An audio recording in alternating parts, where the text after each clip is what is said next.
Hello बच्चों, आज हम शुरू कर रहे हैं क्लास 12 बायोलॉजी का chapter 3 that is reproductive health, जिसमें हम पढ़ेंगे रिप्रोडक्टिव हेल्थ के बारे में, उससे रिलेटेड प्रॉब्लम्स के बारे में और क्या क्या स्ट्रैटेजीज अपनाई जाएंगी या अपनाई जा रही हैं एक हेल्दी रिप्रोडक्टिव लाइफ को अटेन करने के लिए, उसके बारे में पढ़ेंगे। उसके अलावा पढ़ेंगे पॉपुलेशन एक्सप्लोजन के बारे में और बर्थ कंट्रोल के बारे में। फिर हम पढ़ेंगे मेडिकल टर्मिनेशन ऑफ प्रेगनेंसीज़ के बारे में। देन हम पढ़ेंगे एसटीडीज़ के बारे में, यानी कि सेक्सुअली ट्रांसमिटेड डिसीज़ के बारे में। और लास्ट में हम पढ़ेंगे इनफर्टिलिटी के बारे में। तो सबसे पहले समझते हैं कि हमारा जो चैप्टर का नाम है दैट इज़ रिप्रोडक्टिव हेल्थ, उसका मतलब क्या है।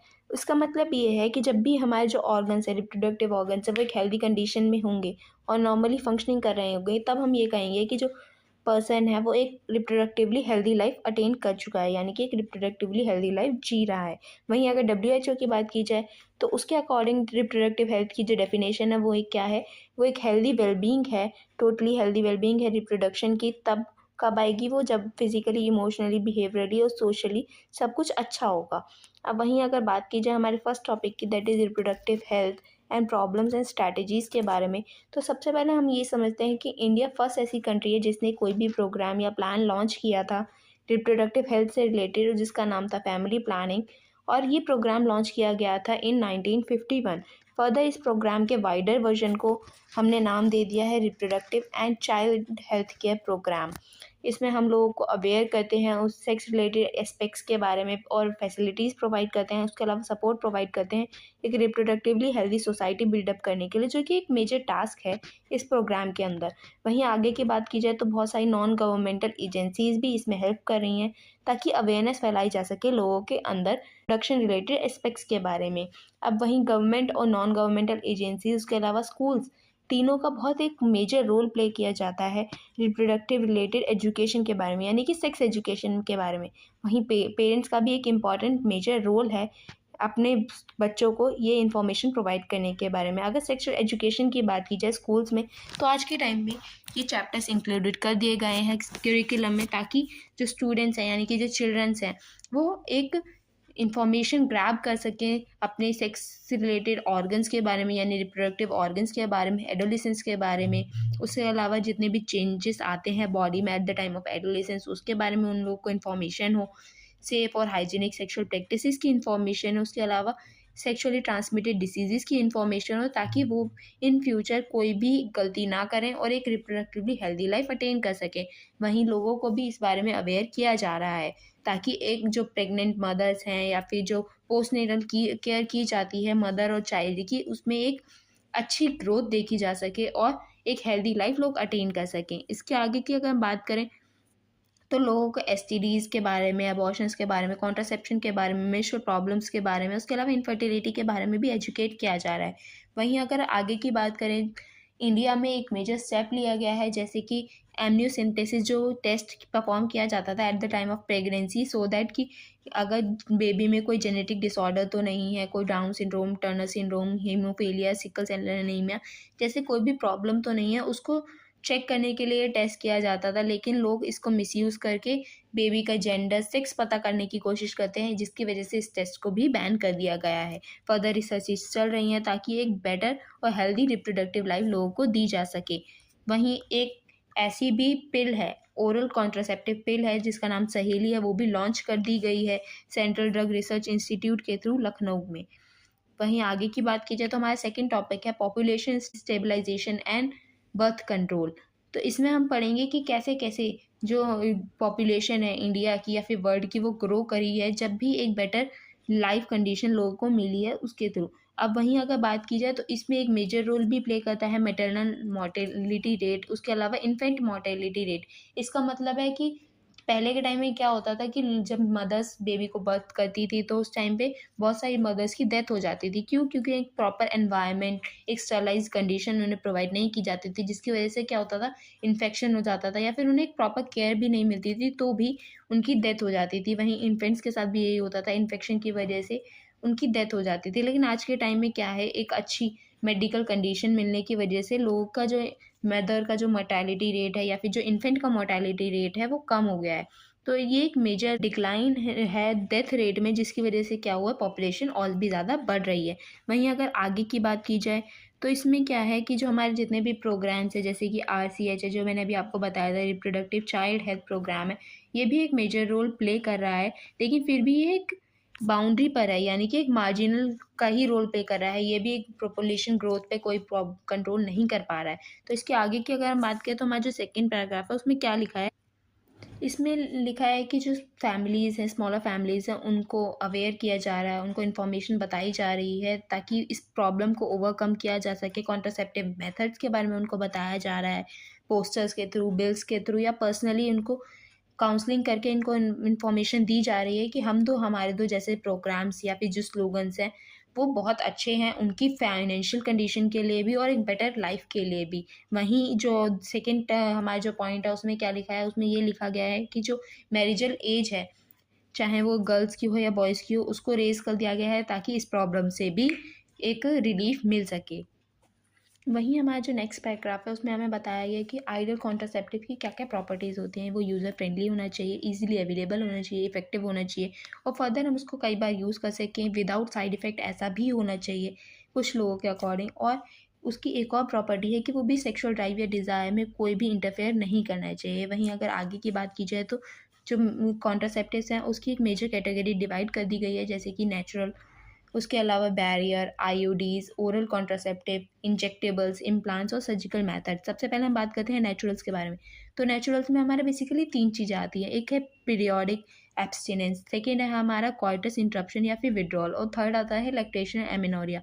पीरियोडिक एब्स्टिनेंस का मतलब क्या है, जब जैसे कि मैंने आपको बताया था सेकंड चैप्टर में कि 14 डे पे जब ओव्यूलेशन होता है तभी प्रेगनेंसी हो सकती है, अदरवाइज़ प्रेगनेंसी नहीं हो सकती।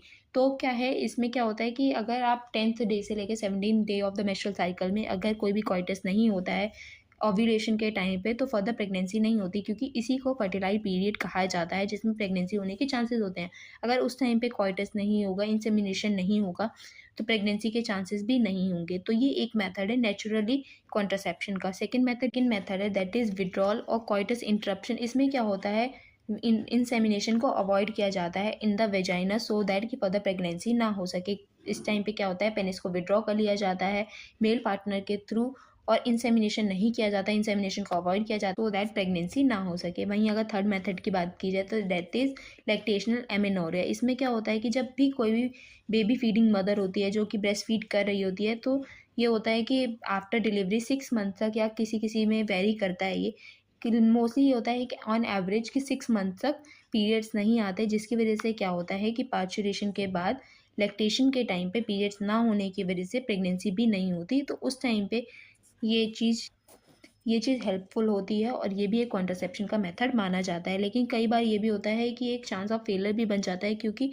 ये पता नहीं होता है कि कब किसको पीरियड्स आ जाएँ, क्योंकि ये हर फीमेल की बॉडी में वेरी करता है। वहीं अगर सेकंड मेथड की बात की जाए दैट इज़ बैरियर। फर्स्ट हमने अभी नेचुरल पढ़ा, अब सेकंड है बैरियर, जिसमें हम यूज़ करते हैं कॉन्डम्स, डायफ्राग्राम्स, सर्वाइकल कैप्स, उसके अलावा वैक्यूल्स का यूज़ किया जाता है। कॉन्डम्स की बात की जाए तो ये थिन रबर लेटेक्स शीट्स होते हैं जो कि कवर करते हैं पेनिस को। वहीं वेजाइना के लिए भी कॉन्डम्स यूज़ किए जाते हैं आज के टाइम में, जो फीमेल्स रिप्रोडक्टिव ट्रैक में इंसर्ट करके यूज़ करती हैं। निरोध एक पॉपुलर ब्रांड है कॉन्डम्स की। वहीं आगे बात की जाए तो इससे एसटीडीज़ और एड्स का भी जो खतरा है वो भी प्रिवेंट किया जा सकता है। वही डायफ्राग्राम, सर्वाइकल कैप्स और वैक्यूल्स भी एक रबर बैरियर का काम करते हैं और फर्दर रिप्रोडक्टिव ट्रैक, फीमेल की जो रिप्रोडक्टिव ट्रैक है उसमें इंसर्ट किए जाते हैं कवर करने के लिए विजाइना का जो सर्विक्स पार्ट है उसको ड्यूरिंग कॉइटस, ताकि प्रेगनेंसी ना हो सके। ये भी एक कॉन्ट्रासेप्शन का मेथड माना जाता है। जो नेक्स्ट हमारा कैटेगरी है that is IUDs, that is intra uterine devices. ये ऐसे डिवाइसेस हैं जो कि यूट्रस में इम्प्लांट कर दिए जाते हैं बाय वाजाइना। कोई भी एक एक्सपर्ट नर्स या डॉक्टर ऐसे काम करते हैं सो दैट कि कॉन्ट्रासेप्शन हो सके और फर्दर प्रेगनेंसी ना हो सके। इसमें जो हमारे आईयूडीज़ आते हैं वो नॉन मेडिकेटेड आईयूडीज़ होते हैं, जिसका एग्जाम्पल है हमारा लिपीज़ लो। वहीं कॉपर रिलीजिंग आईयूडीज़ आते हैं जो कि है कॉपर टी, कॉपर 7। वहीं हमारा मल्टी लोडेड 375 भी एक एग्जांपल है। उसके अलावा जो आईयूडीज़ आते हैं वो है hormonal release IUDs, that is progesterone, LNG 20। वहीं आईयूडीज़ क्या करते हैं, इंक्रीज़ कर देते हैं फैगोसाइटोसिस को स्पर्म्स की, सो दैट कि जो स्पर्म्स है उनकी मोटिलिटी रिड्यूस हो जाती है और उसकी जो फर्टिलिटी कैपेसिटी है वो भी रिड्यूस हो जाती है, जिसकी वजह से क्या होगा कि प्रेगनेंसी नहीं होगी। वहीं अगर हार्मोन रिलीजिंग आयोडीज़ की बात की जाए तो वो प्रोजेस्टेरॉन का सिक्रेशन रिड्यूस कर देते हैं, जिसकी वजह से क्या होगा फर्दर यूट्रस में इम्प्लांटेशन नहीं होगा, वो उसको इनसिटेबल बना देता है इम्प्लांटेशन के लिए, और सर्विक्स जो एक हॉस्टाइल फेज आ जाता है स्पर्म्स के लिए, जिसकी वजह से फर्दर प्रेगनेंसी नहीं हो पाती है। आईयूडीज़ को एक आइडियल कॉन्ट्रासेप्टिव माना जाता है फीमेल्स के लिए, सो दैट कि वो प्रेगनेंसी को डिले कर सके एक पर्टिकुलर पीरियड के लिए। इंडिया में ये बहुत ज़्यादा यूज़ किया जाता है। वहीं हम अगर अगला जो मेथड है कॉन्ट्रासेप्शन की उसकी बात की जाए तो उसमें हमारा आता है ओरल्स, जो कि बेसिकली फीमेल्स को ओरली एडमिनिस्टर करना होता है। स्मॉल डोज ऑफ प्रोजेस्टेरॉन या फिर एस्ट्रोजन प्रोजेस्टेरॉन कॉम्बिनेशंस होते हैं। ये एक टैबलेट होती है जो कि फीमेल्स को लेनी होती है, जिसको नॉर्मली पिल्स कहा जाता है। जो पिल्स हैं ये डेली लेनी होती हैं for a period of 21 days. और इसमें क्या होता है कि जितने भी 7 डेज़ होते हैं मेंस्ट्रुएशन के टाइम पे, उसके अलावा जितने भी दिन होते हैं उस टाइम पे प्रेगनेंसी को अवॉइड करने के लिए पिल्स ली जाती हैं। इसमें क्या होता है हमारा कि म्यूकस का जो सर्वाइकल म्यूकस है उसकी जो कंसिस्टेंसी है वो अल्टर कर दी जाती है, ताकि वो जो स्पर्म्स है उनकी एंट्री को रिटार्ड कर दे। वहीं अगर बात की जाए ओव्यूलेशन और इम्प्लांटेशन को भी ये इनहिबिट कर देते हैं। इसके एग्जांपल की बात की जाए तो सहेली है, जो कि एक न्यू ओरल कॉन्ट्रासेप्टिव है जो कि फीमेल्स ले रही हैं आज के टाइम में, जो कि एक नॉन स्टेरॉयडल प्रिपरेशन है, जो वंस अ वीक पील है, यानी कि एक हफ्ते में सिर्फ एक बार लेनी होती है, जिसके साइड इफ़ेक्ट्स बहुत ज़्यादा कम हैं और एक हाईली कॉन्ट्रासेप्टिव वैल्यू देती है। वहीं अगर बात की जाए इम्प्लांटेशन या फिर इंजेक्टेबल्स की, तो प्रोजेस्टेरॉन या फिर एस्ट्रोजन प्रोजेस्टेरॉन का कॉम्बिनेशन आज के टाइम पे इंजेक्शंस और इम्प्लांट्स के फॉर्म में यूज़ किया जा रहा है, जो कि एक बेटर ऑप्शन है एज़ कम्पेयर टू फर्दर जितने भी अभी हमने बात की कॉन्ट्रासेप्शंस की। इसमें क्या होता है कि अगर 72 आवर्स ऑफ कोइटस के बाद ये यूज़ की जाती हैं तो चांसेस ऑफ प्रेगनेंसी रहते हैं, लेकिन अगर 72 आवर्स ऑफ कोइटस के विदिन हम अगर इन्हें यूज़ कर लेते हैं तो चांसेस ऑफ प्रेगनेंसी बहुत ज़्यादा कम हो जाते हैं। ये eight the time of rape वगैरह भी यूज़ की जाती है।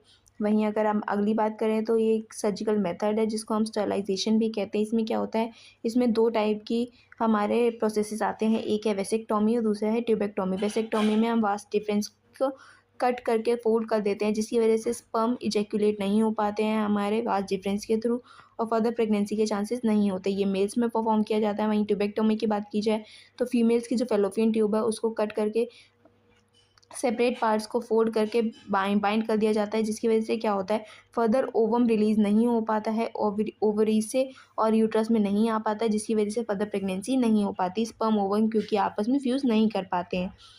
तो इसमें भी एक कॉन्ट्रासेप्शन रहता है। ये दोनों एक ऐसे मेथड्स हैं जिससे हम फर्दर प्रेगनेंसी को अवॉइड कर सकते हैं और जिससे क्या है कि चांसेस ऑफ प्रेगनेंसी होते ही नहीं हैं, वो ज़ीरो हो जाते हैं। क्यों? क्योंकि ओवम और स्पर्म का फ्यूजन हो ही नहीं पाता। अगर हम ट्यूबेक्टोमी की बात की, फैलोपियन ट्यूब को कट करके टाई कर दिया जाता है, जिसमें क्या होगा ओवम फर्दर यूट्रस में नहीं पहुंच पाता है, जिसकी वजह से ओवम और स्पर्म का फ्यूजन नहीं हो पाता और फर्दर प्रेगनेंसी नहीं होगी। वहीं अगर वेसेक्टोमी की बात की जाए तो उसमें वाज डिफरेंस कट कर दिया जाता है, जिसमें स्पर्म्स ही रिलीज़ होकर नहीं आ पाएंगे। इंसेमिनेशन तो होगा लेकिन इसमें स्पर्म्स ही नहीं होगी, जिसकी वजह से चांस ऑफ प्रेगनेंसी भी ख़त्म हो जाता है। वहीं आगे की बात की जाए तो इसमें क्या बताया है कि कोई सा भी हमारा कॉन्ट्रासेप्टिव का मेथड हो वो फर्दर एक मेडिकल प्रैक्टिशनर के कंसल्टेशन से ही यूज़ करना चाहिए, चाहे वो कोई सा भी मेथड हो कॉन्ट्रासेप्शन का। वहीं आगे की अगर बात की जाए तो हम जितने भी मेथड्स यूज़ कर रहे हैं, जितने भी मेथड्स अभी बताए गए हैं, उसमें क्या है कि वो हम एक अगेंस्ट में करते हैं। नेचुरल रिप्रोडक्टिव इवेंट्स जितने भी हो रहे हैं हम उसके अगेंस्ट में कोई भी कॉन्ट्रासेप्शन यूज़ कर रहे हैं, तो जिसकी वजह से चांस ऑफ प्रेगनेंसी भी रहता है और फर्दर प्रेगनेंसी को प्रिवेंट करने की वजह से जितने भी हम मेथड्स यूज़ कर रहे हैं उस वो बॉडी पर भी फर्दर इफेक्ट करते हैं। वहीं अगर बात की जाए इल इफेक्ट्स की या साइड इफेक्ट्स की कितने किसी भी कॉन्ट्रासेप्शन के, तो उसमें क्या क्या आता है, नोजिया है, एब्डोमेन पेन है, ब्रेक थ्रू ब्लीडिंग है या फिर इरेगुलर मेंस्ट्रुअल ब्लीडिंग है, इवन ब्रेस्ट कैंसर के भी चांसेस होते हैं इन कॉन्ट्रासेप्शन की वजह से। अब हम अपने नेक्स्ट टॉपिक के बारे में बात करते हैं, जो कि है medical termination of pregnancy. Basically इसमें हम क्या पढ़ेंगे, इसमें हम अबॉर्शंस के बारे में पढ़ेंगे। तो ऑल ओवर द वर्ल्ड 45 से लेकर 50 मिलियन एमटीपीज हर साल परफॉर्म किए जाते हैं, जो कि 1/5 है total number of conceived pregnancies के। यानी कि एक साल में जितनी भी प्रेगनेंसीज कंसीव की जाती है उसमें से 1/5 जो है वो टर्मिनेट कर दी जाती हैं, अबॉर्ट कर दी जाती हैं, जो कि 45 से लेकर 50 मिलियन पॉपुलेशंस में होता है। वहीं अगर आगे की बात की जाए तो एमटीपीज़ को इंडिया में लीगलाइज कर दिया गया है इन 1971 कुछ स्ट्रिक्ट कंडीशंस के अंडर, सो दैट कि इसका जो मिसयूज़ है वो अवॉइड कर दिया जा सके। इसमें क्या होता है कि चेक्स परफॉर्म किए जाते हैं ताकि पता लग सके इनडिस्क्रिमिनेट या फिर इलीगल फीमेल फोर्टिसाइड तो नहीं हो रहा है, ताकि फीमेल फोर्टिसाइड को प्रिवेंट कर दिया जा सके। वहीं एमटीपीज़ अनवांटेड प्रेगनेंसीज़ की केसेस में भी परफॉर्म किया जाता है ताकि एक अनप्रोटेक्टेड कैजुअल सेक्स जो है, इंटरकोर्स जो है, उसकी वजह से जो अनवांटेड प्रेगनेंसी आ रही है उसको अवॉइड किया जा सके। वहीं अगर कोई भी प्रॉब्लम होती है प्रेगनेंसी के टाइम पे इन द फीटस या फिर मदर में, तब भी एमटीपीज़ परफॉर्म किए जाते हैं। अगर एमटीपीज़ की बात की जाए तो ये फर्स्ट ट्राइमेस्टर में ही परफॉर्म किए जाते हैं, क्योंकि अगर सेकेंड ट्राइमेस्टर की बात की जाए तो इससे क्या होता है कि जो फीमेल है उसकी लाइफ पे रिस्क बढ़ जाता है। एमटीपीज़ जो है वो अवॉइड किए जाते हैं क्योंकि ये एक बहुत ज़्यादा हार्मफुल इफ़ेक्ट क्रिएट करते हैं ऑन द फीमेल बॉडी। वहीं एमटीपीज़ की बात की जाए तो इससे रिलेटेड कुछ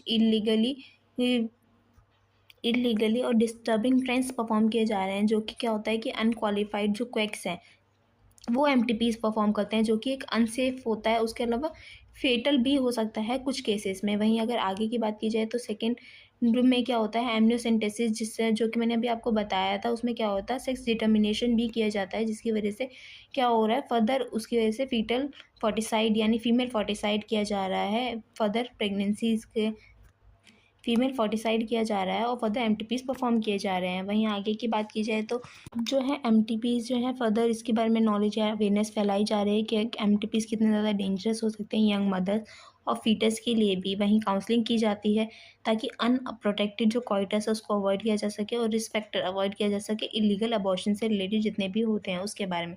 अब जो हमारा नेक्स्ट टॉपिक है उसके बारे में बात करें तो वो हमारा है सेक्शुअली ट्रांसमिटेड डिसीज़ के बारे में, जिसमें से हमारी जो डेफिनेशन की अगर बात की जाए तो सेक्सुअली ट्रांसमिटेड डिसीज़ की जो डेफिनेशन है वो क्या है। ऐसी डिसीज़ जो ट्रांसमिट होती हैं सेक्सुअल इंटरकोर्स के थ्रू, उसको हम सेक्सुअली ट्रांसमिटेड डिसीज़ कहते हैं।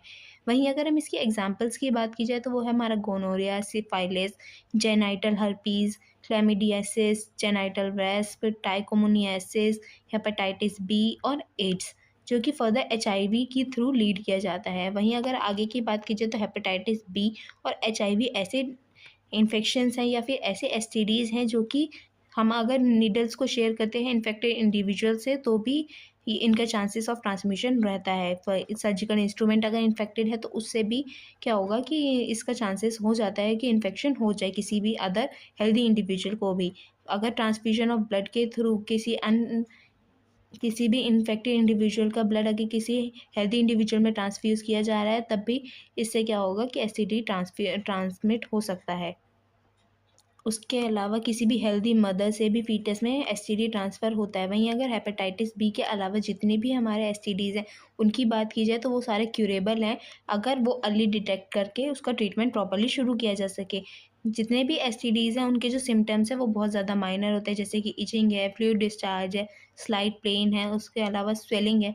यही हमारे ज़्यादातर सिम्टम्स रहते हैं और बहुत सारी ऐसी भी फीमेल्स होती है जो असिम्प्टोमेटिक होती है, जिसमें कोई भी सिम्टम्स आते ही नहीं हैं और अनडिटेक्टेड रह जाती हैं बहुत ज़्यादा लॉन्ग पीरियड ऑफ टाइम के लिए, जिसकी वजह से क्या होता है जो अर्ली स्टेजेस है वो निकल जाती हैं और फर्दर जो है जो एसटीडीज़ का जो इन्फेक्शन है वो बहुत ज़्यादा बढ़ जाता है, जिसकी वजह से क्या होता है फर्दर पीआईडीज़ हो जाते हैं यानी कि पेल्विक इन्फ्लेमेटरी डिसीज़ेज़ हो जाती है, स्टिल बर्थ होता है, अबॉर्शन हो जाता है, एक्टोपिक प्रेगनेंसीज़ हो जाती हैं, इनफर्टिलिटीज़ हो जाती है, इवन कैंसर भी हो जाता है रिप्रोडक्टिव ट्रैक में अगर एसटीडीज़ अर्ली स्टेजेस पे डिटेक्ट नहीं की जा सकती हैं।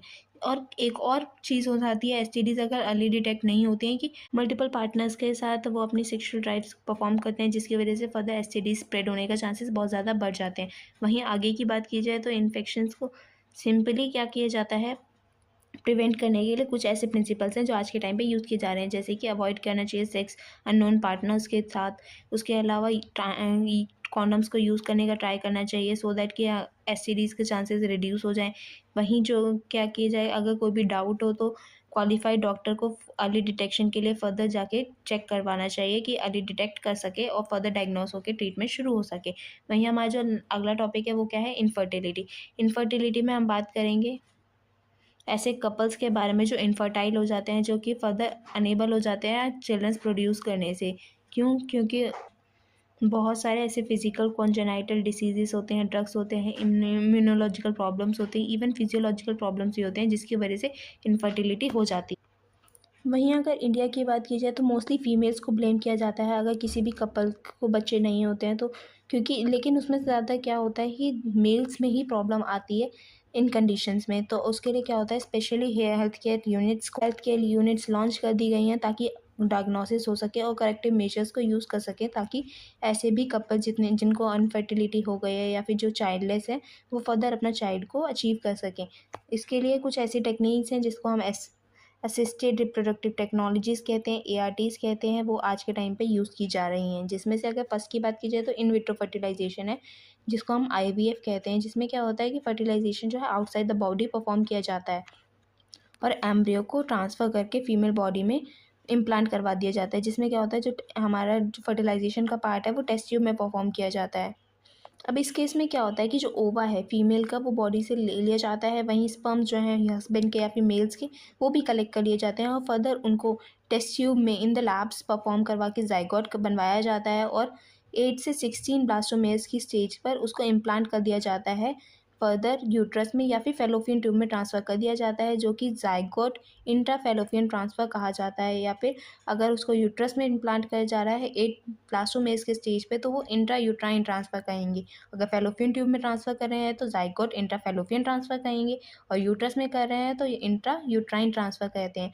अगर आईवीएफ यानी कि इन विट्रो फर्टिलाइज़ेशन में आपको बता दिया। अब इसके आगे हमारा जो नेक्स्ट टॉपिक है that is in vivo fertilisation, जिसमें क्या होता है कि एम्ब्रियो जो है वो फीमेल बॉडी के अंदर ही बनता है। इसमें क्या होता है कि स्पर्म्स का इंसेमिनेशन करवा दिया जाता है फीमेल बॉडीज़ के अंदर और एम्ब्रियो का फॉर्मेशन भी फीमेल बॉडी के अंदर ही होता है। वहीं अगर हम नेक्स्ट की बात की जाए तो जो कि हमारा है गैमेट इंट्रा फेलोपियन ट्रांसफ़र। इसमें क्या होता है कि ट्रांसफ़र किया जाता है, ओवम को कलेक्ट किया जाता है जो कि डोनर से और फेलोपियन ट्यूब में ट्रांसफ़र कर दिया जाता है, तो उसको हम कहते हैं गैमेट इंट्रा फेलोपियन ट्रांसफ़र, जो कि किसी अदर फीमेल का ओवम को यूज़ करा जाता है और किसी फीमेल जिसको रिक्वायरमेंट है बेबी की उसकी फेलोपियन ट्यूब में उसको ट्रांसप्लांट कर देते हैं, जिससे फर्दर फर्टिलाइजेशन होके इम्प्लांटेशन हो जाता है और फर्दर वो अपनी बेबी को अचीव कर पाते हैं। अनदर जो टेक्निक है that is intracytoplasmic sperm injection, जिसमें क्या होता है स्पर्म को डायरेक्टली जो ओवम है उसके अंदर इंसर्ट कर दिया जाता है फर्दर एम्ब्रियो के फॉर्मेशन के लिए। अब इनफर्टिलिटी के इतने ज़्यादा केसेस क्यों हो रहे हैं? कुछ में ऐसा होता है कि जो मेल पार्टनर है वो इंसेमिनेट करने में इनेबल होता है, वहीं कुछ में ऐसा होता है कि लो स्पर्म काउंट की वजह से भी फर्टिलाइजेशन नहीं हो पाता और इनफर्टिलिटी हो जाती है। इसके लिए हम क्या करते हैं, इसके लिए हम आर्टिफिशियल इंसेमिनेशन की टेक्निक को यूज़ करते हैं। वहीं अनदर टेक्निक की बात की जाए तो उसमें स्पर्म्स को कलेक्ट कर लिया जाता है हस्बैंड से या फिर किसी भी हेल्दी डोनर से, आर्टिफिशियली इंट्रोड्यूस कर दिया जाता है इनटू द वेजाइना, जिसको हम इंट्रायूट्राइन इंसेमिनेशन भी कहते हैं। वहीं बहुत सारी ऐसी भी टेक्निक्स हैं जो अभी मैंने आपको बताई। इसमें क्या होता है, हाई प्रिसीजन की रिक्वायरमेंट होती है at the time of handling, specialised personnels की रिक्वायरमेंट होती है और एक्सपेंसिव इंस्ट्रूमेंट्स भी इसमें यूज़ होते हैं, जिसकी वजह से क्या होता है ये बहुत कम सेंटर्स पे ही अवेलेबल है इन द कंट्री। वहीं अगर बात की जाए तो बहुत ज़्यादा लोग भी इसको अफोर्ड नहीं कर पाते क्योंकि ये बहुत ज़्यादा एक्सपेंसिव प्रोसीजर है। और कुछ अगर ऐसे भी लोग होते हैं जिसको जो इसको अफोर्ड कर सकते हैं, लेकिन इमोशनल, रिलीजियस या फिर सोशल फैक्टर्स की वजह से वो लोग इसको अडॉप्ट नहीं कर पाते हैं। वहीं अगर आगे की बात की जाए तो उसमें क्या लिखा है, इसका अल्टीमेट एम क्या है, इससे क्या होता है बेसिकली एक ऐसा प्रोसीजर जिससे बेबी को लिया जा सकता है यानी कि अचीव किया जा सकता है। अल्टीमेट एम क्या है प्रोसीजर का, टू हैव बेबीज़। वहीं अगर इंडिया की बात की जा सके तो अनाथालय से भी बच्चों को आज के टाइम में अडॉप्ट करा जा सकता है, जो कि एक लीगल अडॉप्शन भी होता है, जो कि आज के टाइम पे पेरेंट्स परफॉर्म कर सकते हैं और कपल्स परफॉर्म कर सकते हैं ताकि एक हेल्दी और पेरेंटहुड वो अचीव कर सकें। तो आई होप आप लोगों को ये सब समझ आया होगा। समझ आया हो तो do let me know in the comment section and do like share and subscribe to the channel.